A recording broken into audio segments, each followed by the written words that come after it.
नमस्कार, राज की बात में आपका स्वागत है। आज हम बात करेंगे महाराष्ट्र के सबसे भ्रष्ट परिवार की, जिनके ऊपर हजारों करोड़ के घोटाले का आरोप है और अब गिरफ्तारी की तलवार लटकी हुई है। हम बात कर रहे हैं शरद पवार के परिवार की, जिनके ऊपर जो घोटाले का आरोप लगा हुआ है, ईडी की तलवार लटकी हुई है और जो अभी तक जांच की रिपोर्ट आ रहे हैं उससे पता चल रहा है कि अब महाराष्ट्र में सबसे महत्वपूर्ण परिवार जो माना जाता है शरद पवार का, उनके ऊपर बड़ी कार्रवाई होने वाली है। शरद पवार, अजीत पवार और उनके पूरे परिवार के ऊपर ऐसे ऐसे आरोप हैं और उसकी जांच रिपोर्ट है जिसके लिए ईडी सिर्फ इंतजार कर रही है समन भेजने की। कुछ प्रॉपर्टी सील की जा चुकी है और कुछ को सील किया जाना बाकी है। सबसे पहले बात करते हैं एक 25,000 करोड़ के महाराष्ट्र स्टेट कोऑपरेटिव बैंक घोटाले में शरद पवार और अजीत पवार की भूमिका को लेकर। इस घोटाले में 1,000 करोड़ से ज़्यादा का घोटाला शरद पवार के परिवार ने किया और उसमें अजीत पवार और शरद पवार दोनों की बड़ी भूमिका मानी जाती है, क्योंकि जिस घोटाले में इतने लोग फंसे हुए हैं उसमें अजीत पवार और शरद पवार दोनों की दो कंपनियां ऐसी थी जिसका सीधा connection Maharashtra state cooperative bank घोटाले से था। इस घोटाले के राज खुलते खुलते अभी समय लग रहे हैं, लेकिन इसके बारे में जनवरी 2019 में बॉम्बे हाईकोर्ट में एक पीआईएल दायर किया गया था और फिर उसके बाद बॉम्बे हाईकोर्ट ने इसे महाराष्ट्र के आर्थिक विंग को सौंप दिया था, जहां से सुनवाई शुरू हुई और फिर सितंबर में ईडी ने एक मामला दर्ज किया जिसमें शरद पवार, अजीत पवार और शरद पवार की पार्टी के दूसरे नेता जयंत पाटिल, प्रफुल्ल पटेल सबका नाम था। कांग्रेस के भी कुछ नेताओं का नाम था। उसके साथ साथ अगले ही महीने अक्टूबर में इनकम टैक्स विभाग ने एक छापेमारी की जिसमें 4 शुगर मिल के खिलाफ ये कार्रवाई की गई थी और इनकम टैक्स डिपार्टमेंट ने शरद पवार, अजीत पवार के पूरे परिवार के ऊपर एक बड़ा आरोप लगाया कि जो छापेमारी की गई है उसमें 184 करोड़ रुपए का अनअकाउंटेड होने का दस्तावेज मिला है, जिसके बारे में वो ईडी के साथ मिलजुल कर बात करेंगे और फिर अजीत पवार और शरद पवार दोनों के ऊपर मनी लॉन्ड्रिंग का केस भी दर्ज हुआ है।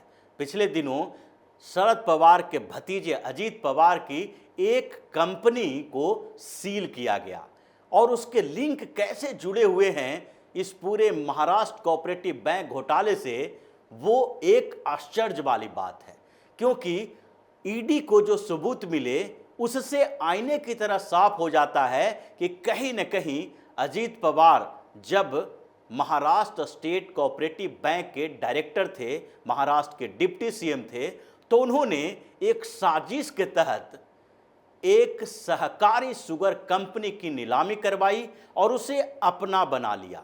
उसमें 2 तरह की साजिश की गई थी। एक साजिश थी कि उस कंपनी के वैल्यू को कम किया जाए और कम पैसे में नीलामी कराई जाए। दूसरी साजिश थी कि तीसरी चौथी कंपनी के मार्फत से उस कंपनी को अपने पास रखा जाए, उसे हड़प लिया जाए और वो कंपनी थी जरंडेश्वर शुगर मिल। ये जरंडेश्वर सहकारी शक्कर कारखाने की नीलामी 2010 में की गई थी और उस नीलामी के समय ये समझ में नहीं आ रहा था कि जो कंपनी इसे खरीद रही है उसका संबंध कहीं भी अजीत पवार से है या नहीं। लेकिन जब ईडी की जांच हुई और धीरे धीरे परत खुलने लगे तो पता चला ये सारा किया कराया अजीत पवार का था, क्योंकि जिस कंपनी ने जरंडेश्वर सहकारी शक्कर कारखाने को नीलामी में लिया, वो कंपनी फिर बाद में अजीत पवार की कंपनी के साथ टाई अप किया और उसे ही इसे कारखाने को लीज पर दे दिया।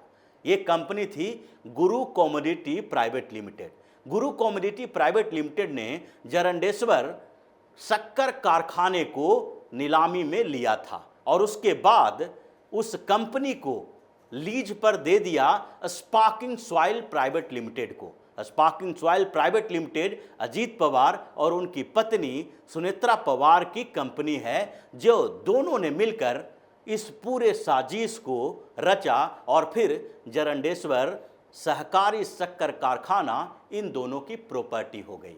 और वो सस्ते में ली हुई प्रॉपर्टी की जो कीमत है वो सैकड़ों करोड़ में आकी जा रही है। इसीलिए पिछले महीने अजीत पवार के ऊपर कार्रवाई हुई थी और जरंडेश्वर शक्कर सहकारी कारखाना जो है उसे सील कर दिया गया है। इसका नेटवर्थ करीब करीब 65 करोड़ आके गई है और इसके लिए अजीत पवार को समन भी भेजा गया था। ईडी अब इस मामले में अजीत पवार को गिरफ्तार करने वाली है। लेकिन इससे भी बड़ी साजिश एक दूसरी कंपनी में की गई, जो कंपनी शरद पवार की, उनकी पत्नी, बेटी, अजीत पवार, भाई भतीजे यानी पूरा पवार परिवार उस कंपनी में इन्वॉल्व है। और उसने ऐसी साजिश की जिसमें किसी भी जांच एजेंसी को सोचकर सुनकर ये लगेगा कि कितने बड़े तरीके से एक सरकारी मशीनरी का दुरुपयोग किया गया और एक कॉन्स्पिरेसी की गई एक बड़े सैकड़ों करोड़ की प्रॉपर्टी को हथियाने के लिए।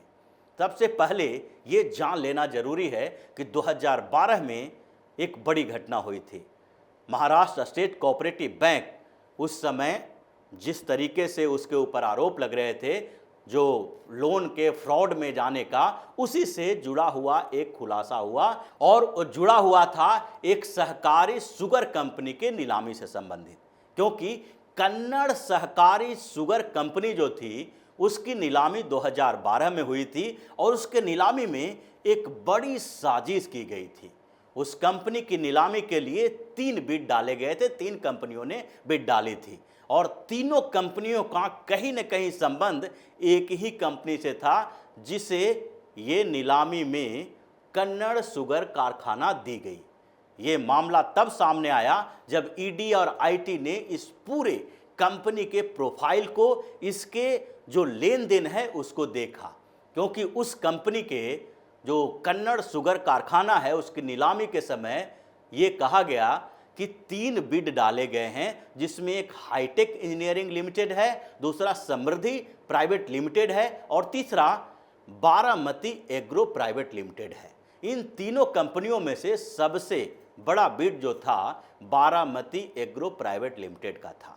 बारामती एग्रो प्राइवेट लिमिटेड ने इस कंपनी को 50 करोड़ रुपए में खरीद ली।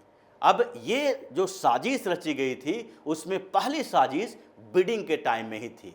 क्योंकि बिड जो हुआ था नीलामी के लिए, जो तीनों कंपनियां आई थी, उसमें एक कंपनी जो हाईटेक इंजीनियरिंग प्राइवेट लिमिटेड है उसका सीधा संबंध बारामती एग्रो प्राइवेट लिमिटेड से था।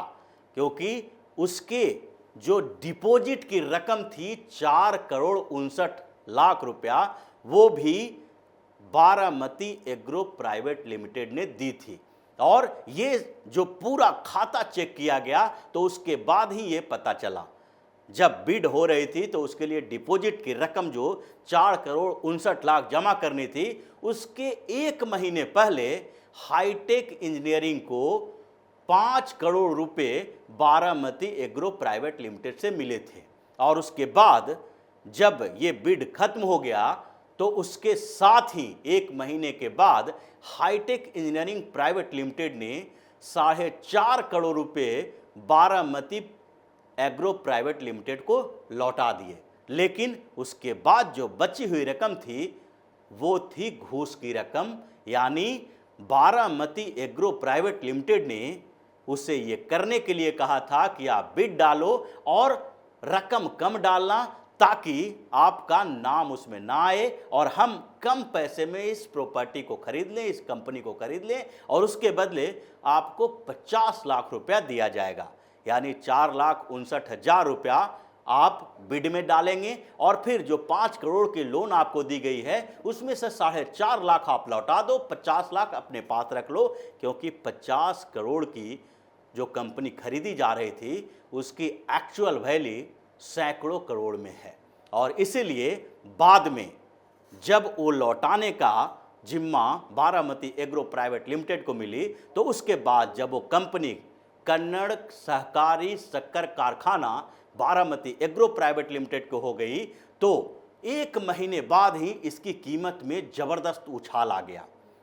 ये उछाल कहने वाली बात नहीं है, क्योंकि ऑन पेपर इसका रिकॉर्ड है, और वो रिकॉर्ड ये है कि कुछ महीने बाद ही इस कंपनी को मॉर्टगेज रख के फिर से 120 करोड़ रुपए का लोन लिया गया। ये सारा चक्र चल रहा था लोन कंपनी, सेल कंपनी और दूसरे कंपनियों को इन्वॉल्व करने का। और सबसे बड़ी बात जो है, ये बारामती एग्रो प्राइवेट लिमिटेड को लेके, जो ये पूरे घोटाले के केंद्र में है, इस कंपनी के मालिक शरद पवार हैं। इस कंपनी में जो शेयर होल्डर हैं, उनके नाम सुनेंगे तो भौचक्के रह जाएंगे, क्योंकि ये पूरा पवार परिवार इस कंपनी में कुछ न कुछ शेयर रखता है। उसमें शरद पवार भी हैं और शरद पवार की पत्नी प्रतिभा पवार भी शेयर होल्डर हैं, उनकी बेटी सुप्रिया सूले भी शेयर होल्डर है। दूसरे तरफ अजीत पवार और राजेंद्र पवार, जो दोनों ही शरद पवार के भतीजे हैं, वो भी इसमें शेयर होल्डर हैं। और तीसरे भाई के जो शरद पवार के हैं, उनके पोते रोहित पवार भी उसके शेयर होल्डर हैं। यानी पूरा पवार परिवार बारामती एग्रो प्राइवेट लिमिटेड से जुड़ा हुआ है, और उस कंपनी का नाम महाराष्ट्र कोऑपरेटिव बैंक घोटाले में शामिल है, जिसके लिए ईडी आईटी जांच कर रही है। और अब इन दोनों कंपनियों में जो इन लोगों ने घोटाला किया है, उस घोटाले के ऊपर कार्रवाई होगी, और शरद पवार और अजीत पवार दोनों के ऊपर गिरफ्तारी की तलवार लटकी हुई है। अब तक महाराष्ट्र में अनिल देशमुख जेल के अंदर हैं, नवाब मलिक जेल में हैं, और साथ ही प्रताप सरनाइक से लेकर शिवसेना के दूसरे नेताओं के ऊपर भी ईडी और सीबीआई की तलवार लटकी हुई है। कई नेताओं पर जांच हो रही है, लेकिन ये जांच अब शरद पवार के परिवार के ऊपर होने वाली है, जिसमें चाचा भतीजा दोनों ही गिरफ्तार होंगे। और अभी जो ईडी की कार्रवाई को लेकर पूरा विपक्ष माहौल बना रहा है कि ये राजनीतिक बदले की भावना है, वो शरद पवार के समय में बोलने से कतराएगा, क्योंकि ये मामला अभी का नहीं है। ये मामला 2019 से शुरू हुआ, और उससे पहले ये घोटाला हुआ 2010 और 12 में। जब ये घोटाला हुआ था, तो न तो महाराष्ट्र में भाजपा की सरकार थी और न ही केंद्र में भाजपा की सरकार थी। दोनों ही जगह इन पार्टियों की सरकार थी, जिसने केंद्र से लेकर नीचे तक पूरे स्तर पर एक ऐसी साजिश रची जिसमें हजारों करोड़ का घोटाला हुआ, और अब उसकी परतें खुल रही है। तो इसी तरह की खबरों के साथ फिर से हाजिर होंगे। तब तक के लिए बने रहिए हमारे साथ और देते रहिए हमें सहयोग, ताकि इसी तरह की खबर हम आपके लिए लाते रहें। धन्यवाद।